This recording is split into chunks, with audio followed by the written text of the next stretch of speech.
Isang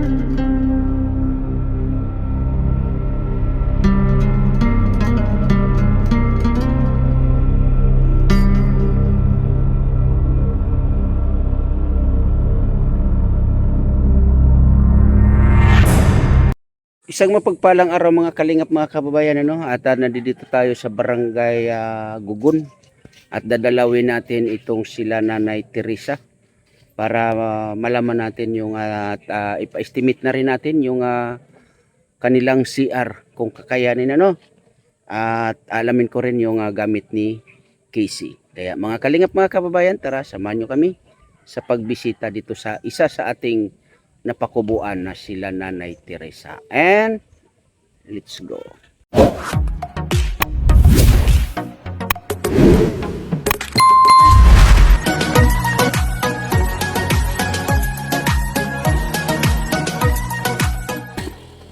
Ito po. Good morning. Kumusta? Rico. Nagagawang abaniko. Asan yung iyong mga chikiting? Pumasok na ng school? Yung ano pala, Ate Teresa, yung gamit ni Casey, ano ba yun? Mga notebook. Namili kami nung Saturday.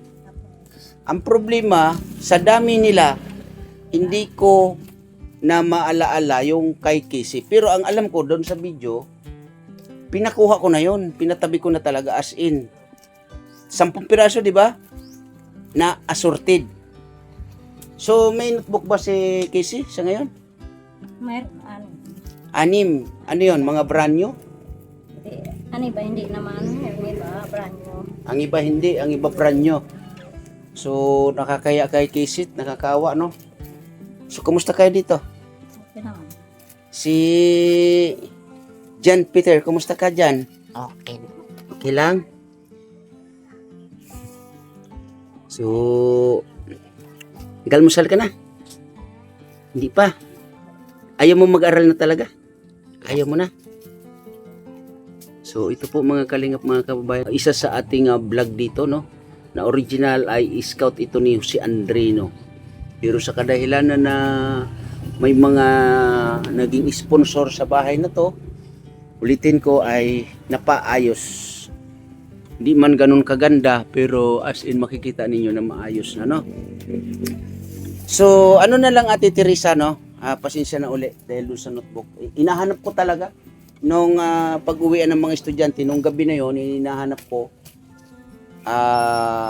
Wala. Ngayon, nagtanong na ako sa kanila. Ngayon, wala naman nasasabi na nasa kanila or nadala nila. Kasi ang alam ko, meron na talagang nabili. Pero magkano yun ate? Sa palagay mo, isang notebook? Pag anim na piraso, 120. Pag 6 na piraso, 120. Pag isa-isang pagbili, 22. 22 ang isa. Pag tinutingi dito sa yung malapit sa school nila, Pag tingi-tingi, 22 ang isa. dito sa misa. Pero doon sa... Pag kabang Lucena, Oo. 120. May discount na 2 piso. Okay. Bawat isang piraso, no? So, sige pag magbibigay na lang ako ate ng pang... Sa palagay mo, ilang notebook pa ang kulang niya? Hindi ko alam kung ilang notebook pa. So, magbibigay na lang ako maya-maya. Pero ang ano dito, Ate Teresa, ay anuin muna natin yung CR ninyo. Kumusta na yung CR ninyo, ate? Okay pa rin. So, ito po ang kusina nila, no? Malinis. O, di ba? Malinis at maayos. Presko. Mga kalingap, mga kaibigan. O, ang laki ng sinasaingan mo, ate. Ano to? Kamote? Ano yan? Langka. Ang dami naman. Magpapabinyag ba kayo? Magpapakasal? Diyan ko lang dinala kasi wala akong maliit na kaldero. Okay. Ang laki kasi, oh. Dalawa lang ang kaldero ko. Dalawa lang. Bukas pa. Butas pa. Okay. So, anong sahog mo dyan sa langka na yan? Wala. Wala. Wala akong bili. Walang pambili. So, kung titingnan nyo po, no, mga kalingap, mga kaibigan, na talagang napaayos ng maayos itong bahay na to nila. Munting kubo. So, yung dito ay yung balkonahin nila ay ganun pa rin. Buti hindi dito tumutulo ate. Hindi naman umuulan kasi. Ay, hindi umulan kasi. Kaya di tumutulo. Pero okay na to ha. Kunting ritoke na lang nito ay balkon na talaga ito. So, titingnan ko lang yung CR ate, i-estimatein. Pwede mabuksan yun ate, makapasok. Yung Pwede CR. naman. Pwede naman. Saan ang daan doon? Doon, sa likod. Ah, sa likod. Pare. Pakiano yung CR. Kasi ang plano ko diyan pare. Ang plano ko diyan pare, lapit-lapit mo lang ah. Ang plano ko dito pare, kasi parang malaki.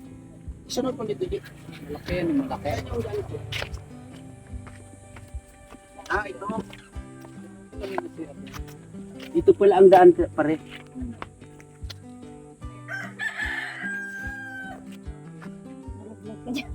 So ito yung bowl niya, no? Ngayon, kasi ang plano ko pare kung yung pinto, yung daan papasok ng CR. So ito yung pinaka CR. Ito, kabuuan. Ngayon, ang plano ko dito pare, yung pinto dito naman gagaling. Oo, kumbaga galing na doon sa loob ng bahay nila kasi ito kwarto to eh. Ito kwarto. So hindi dito pwedeng gumawa ng pinto para sa CR. So lilihis doon para pasok dito. Ngayon ito, liliitan ito ng konti na parang igaganon doon. Ngayon ito, sa palagay mo kaya pang ilipat yan itong bowl na to? Para at least malapit-lapit dito. Kung ang butas niyan nakatutok siya, pwede yan ilipat. Ay ganon. Nakatutok ka. So pag ganon siguro ang gagawin natin pare para kasi kwarto ito eh. Kwarto yan. Hindi naman tayo pwedeng kumuha ng pinto diyan para papasok ng CR, di ba? So ang gagawin siguro ay ididistansya itong bowl na to papunta rito. Di ba? Maganda niyan dito. Kasi doon ang pinto. Mm. Dapat doon ang baol. Dito ang baol. Dito ang bowl na ililipat. Kasi nandun. Oo nga, no? Kung nandun yung pinto, dito ang baol. Okay, tama nga pala no. Kaya pagbukas ng baol ka agad eh. Oo. So ililipat ang bowl. Okay. So hindi kaya yan pare magka problema or masira sa kasakali? Okay. So malaki pa ang niyan Ate Teresa, malaki ang anong tawag niyan? Yung istakan? Puno. Puno ng tubig. Wala problema yan. Tubig lang naman pala yan. So gano'n na lang siguro ang dito pa rin, no? Pag puno yan, hindi magbabago kanya ng ukay. So saan ang pumapasok Ate Teresa na tubig? Doon sa kwarto kay Kiki. Saan ang gagaling yung tubig? Diyan. Baka naman sa labas lang, yung buhos. Galing sa CR. Bukas niya kasi. Ay, gano'n? So, kukumpunihin talaga pala yan. Alis na. Ako. Pero titingnan pa rin. Kasi ito, butas ko. Singawan yan. Di pa nakita yung tubig. Puno na yung tubig. Siguro, kukuha na lang ng pagdadaanan yan para yung tubig na mismo ang, kumbaga, dadaanan. Ang maganda dyan paano, kukuha ka ng PVC. Oo. Yung pinapaligo dyan. Oo. Kasi dyan dumadaan yung pinapaligo. Yes. Dapat may kanal. May kanal dyan. So yun ate ang nagiging problema dyan sa totoo lang. Diyan naliligo dyan sa labas. Pero sila naliligo, basa nga So- Katagalan siguro. Matagal lang ba yan? 2018 pa yata yan. Matagal lang bukas nito. So titingnan na lang natin. Yung puno. Titingnan lang natin yan. So kung halimbawa dyan pare, ang plano ko nga dyan, ito, dito Dito di ba? Yan. So ililipat siya, Ang maganda dyan, lipat, magbabago. magbabago na lang talaga ng hukay. Para madali. So medyo malaki-laking or gastusin na naman ulit to. Kasi sa paghukay pa lang Halimbawa, para sa'yo pare, kung maghuhukay, magkano ang aabutin dyan? Natin dyan madalang araw o kaya. Hukay, 2 araw. Oo. Sabay takip yan. Katulad nung nangyari doon kila, ano ba yun, kay Asteriano, na naghukay. Magiging 4 na araw. Kasi ang hukay nito, hindi yung katulad kay Asteria na buhangin lang. Ito, matigas to. Oo. Oo, parang semi-adobe. So, pag-usapan pa yan. Pero ganun pa man, pag estimatein natin mamaya-maya pare, Kausapin ko muna si Ate Teresa. Ate, dito ate, kung sakasakali lang ba? Para dito pa lang ay magkaalaman na tayo. Kasi malay mo, may makatulong uli sa inyo, di ba? O, yun nga sana pare ang plano ko dyan, yung dyan nakukuha ng pinto. So kung halimbawa, Ate Teresa, magbago ng hukay, saan ang gusto mo at saan ang pwede? Gusto ko makaiwalay sa bahay namin. Pwede doon sa Dadalin sa mula doon Sulto, Cavite, yung hukay. Diyan sa buhang. Ha? Andiyan sa Saan banda? Diyan sa dulo. Sa dulo, ang layo yata noon. Hindi naman, yan lang. Saan banda? Turo mo nga kung saan banda para malino tayo. Dito sigurado mag-widening. Pag mag-widening, yan ang kinatatakot mo. May plano bang mag-widening dito? Saan ang plano mo? Diyan ko na lang nilagay. Saan banda? Diyan. Ito bang na to ay luti mo pa rin? Oh. Okay naman, malawak pala tong luti na to pare. Ito sa'yo pa rin to ate? Ate Teresa, itong luti na to sa'yo pa rin yan? Ay, okay naman pala pareho. Diyan na lang ito. Sa bahay tayo wala yun. Kung sinabi mo pala, dapat yung bahay mo ay inatras na natin dito at pinantay ito. Ang buong akala ko naman, yung natatayuan lang ng bahay mo, yun ang luti mo. Meron ka pa palang luti dito sa likod.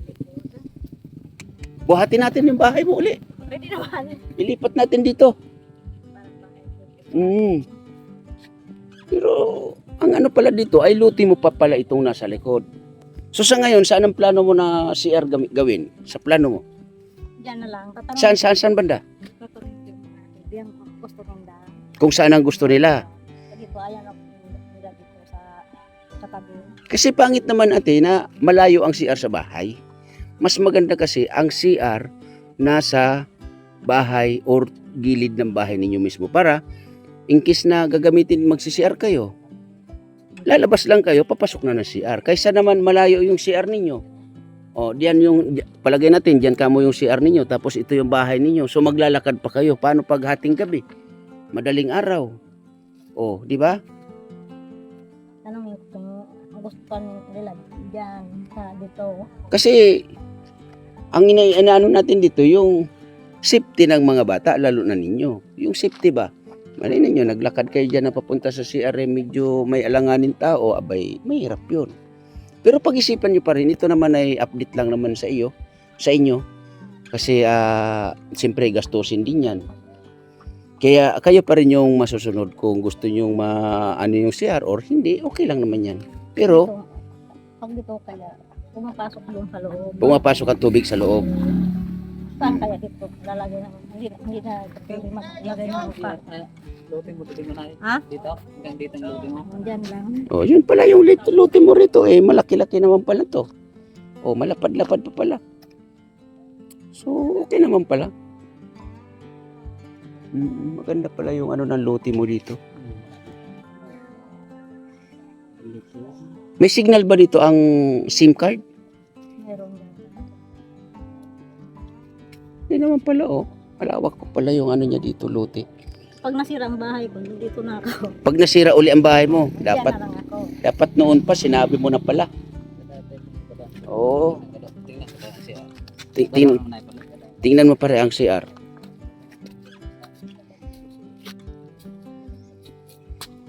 Sana yan.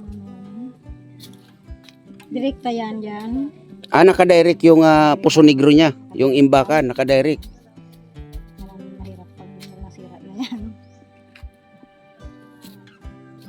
So yan, pwede natin ihiwalay yung mismong CR doon sa Puso Negro. Yung Puso Negro ang ihiwalay. Yung CR doon lang banda, yun ang ididistansya ng konti. Doon sa banda doon, ayaw mo no, kasi yun nga, yung mga widening, ano? Dito lang. Dito, kung gusto mo malay na hindi na ito masira, okay ka na lang ng baon. Tapos dito natin lalagay yung baon. Lalagyan na lang natin PVC. Papunta din tayo. Pwede yata doon. Kung kaya lang naman yan, kung puno ba ito? Puno na yan. Pero ang ano ko dyan siguro, baka tubig lang pa rin nakapuno dyan. Kasi siyempre walang nadadaanan ng tubig eh. Pag umulan, pumapasok yan. Mm. Tubig. Sa palagay ko tubig yan. Tapos, pag linipat natin, sinarahan ito. Tapos din gumawa ng isang Kasi ang, Isirado yan dyan. Hindi na ito matutubigan. Hindi na.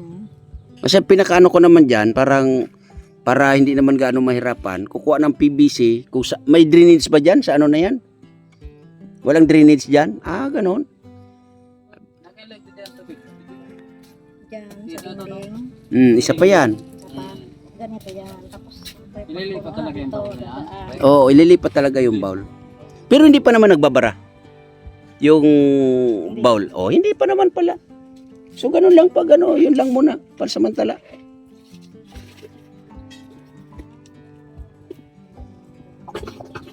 Ay, hindi pa puno. So, tubig lang talaga yan. Oh, okay naman pala. Hindi pa talaga pare, wala pang sign na puno na siya. Oh, wala naman pala. Oo, aayusin lang yung dingding yan. Itong dingding na to, lalagyan ng lagyan na. okay na yan. Hindi, aalisin naman yan pare. Dingding na talaga yan kasi ililipat ang CR, kumbaga.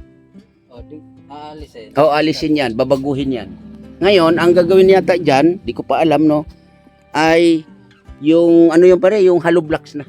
Oh, alog lang. Oo. Asintadahan na, oh. Para safe sila. So, ganun lang, Ate Teresa, ha? So, ngayon, nagkalinawan ha, na hindi pa pala talaga as in barado. Oh, okay pa pala yan. Oo. So, ano lang yan, ate? Medyo may lapses lang sa pagkakakumpuni. Oo, yun lang.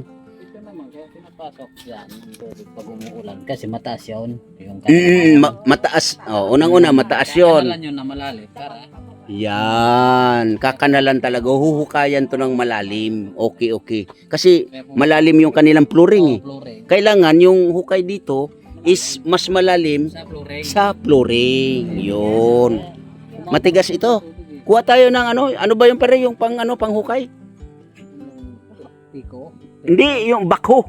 Mag-arkila tayo ng bako. Oh, pwede yan ate. Oh, bako, mag-arkila tayo ng bako. Kasi mababa ang ano. Tama yan pare. Tama. Oo. So isa yan sa ano natin, baka gawin na rin natin yan kung sakasakali may budget kasi. Ayaw mo naman lukayan yan. Lagyan ng flooring yan. Papunta rito. Pero mas maganda pare, hukayin na lang. O para ano, mas malalim ika nga sabi mo sa flooring. O kasi mababaw, o di ba? So ganun lang Ate Teresa. So ngayon sa palagay mo pare, mga ilang hollow blocks yan. Maliit lang no? Oo, paikot. Ano lang siguro baka 5-5 lang. O 5-5 hollow blocks lang sa palagay mo. Pwede na ba yung 5-5? Pwede na. 5 o 4? 5. Oh, 5. Ano, gawin mo diyan siguro pare 5 4. Yan, 5-4. Oo, 5-4. Oo, dito 4, 'di ba? So 5-4, ilang patong 'yan? Sabihin natin 8. Masyado na yata mataas yung 8, no? Kahit 7. 7 patong na hollow blocks. So makukwenta ko naman 'yan sa susunod. Basta ang gagawin natin diyan 5-4. Tapos 7 patong. Okay? And then yung sa flooring at trabaho. Para sa iyo pa rin, mga ilang araw ang trabaho.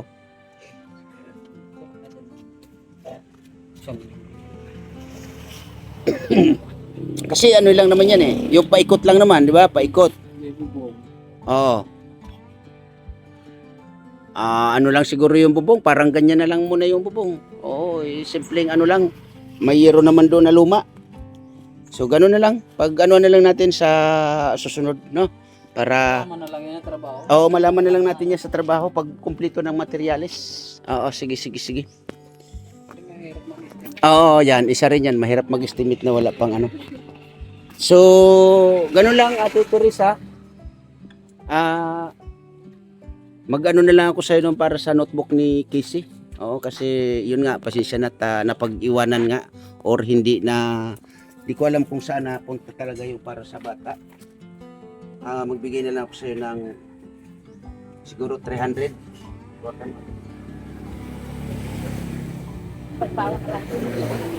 Bahala ka na dyan, Ate, ha?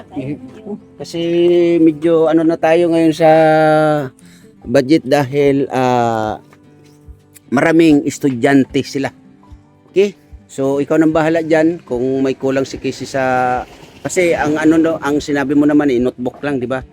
Bahala, ibigay ko sa kanya, bahala siya magbili. Oh, yun, Kasi bahala na malapit siya. Sa school niya. Oo, sige. Tindahan. So ngayon ay pumapasok na siya. Pasok na sila lahat.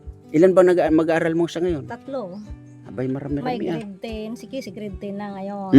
Si Aldrin grade 6, yung bunso grade 5. Oh.